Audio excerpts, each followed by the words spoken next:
কি বলবেন, কি নিয়ে আপনারা? না, আইএসএফ তৃণমূলের গন্ডগোল বলবেন না, তৃণমূল গন্ডগোল করেছে আইএসএফ এর উপর। আজকে আমাদের, আপনারা জানেন, আমরা বাংলার বিধানসভায় বিভিন্ন জায়গায় বিভিন্ন অঞ্চলে আমরা রক্ত অর্পণ শিবির করছি।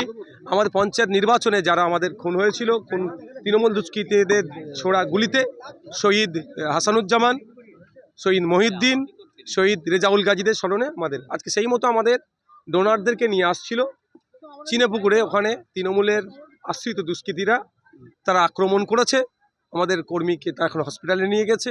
আমাদের এখানকার যারা দায়িত্বশীলেরা প্রশাসনের সাথে কথা বলেছে, প্রশাসন ব্যবস্থা গ্রহণ করবে বলে আশ্বস্ত করে জানিয়েছে। আমি এই জাস্ট শুনলাম, যদি না ব্যবস্থা গ্রহণ করে আমরা তো পরবর্তী পাল্টা অভিযোগ করছে আপনাদের বিরুদ্ধে যে ওদের একটা প্রোগ্রাম ছিল সেখানে গিয়ে হামলা চালায় আইএসএফ। দেখুন, একটা কথা বলি, আজকে আমরা এখানে একটা মেগা ব্লাড ডোনেশন ক্যাম্প করছি।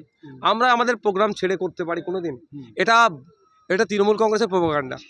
আমরা এখানে প্রোগ্রাম করছি, এটাকে বুলন্ডিত করার জন্য অনেক চেষ্টা করেছে, পারানি। পরবর্তীতে তারা ওখানে প্রোগ্রাম করে ওখান থেকে আমাদের ডোনারদের নিয়ে আসছিল। ইভেন একটা 14 বছরের ছেলে, তাকেও মারধর হয়েছে, সে ওর পরিবারের লোকের সাথে আসছিল। এটা সম্পূর্ণরূপে আমাদের নামে অভিযোগ দিচ্ছে। তো বাংলার মানুষ বুঝতে পারছে তৃণমূল কংগ্রেসের কালচারটা যে কোথায় গেছে। এক ইউনিট ব্লাড দিলে 4টে মানুষ উপকৃত হতে পারে।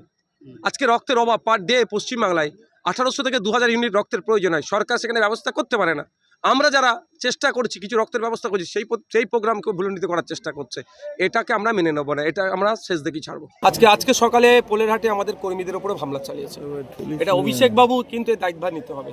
অভিষেক বাবু বলার পর থেকে এখানে আরো হিংসা তৈরি হচ্ছে। আর দায়িত্ব কাকে দিয়েছে? একজন নটোরিয়াস ক্রিমিনাল মমতা ব্যানার্জি, যাকে বলছে তুই বোম বাঁধিস। তো অভিষেক বাবু আশা করছি নির্দেশ, এটা এই ধরনের হিংসা হবে না। তো অভিষেক বাবু যদি নির্দেশ না দেয়, তার দলের কর্মীদেরকেও সংযুক্ত থাকার কথা অভিষেক বাবুর কাছে আমি বলবো।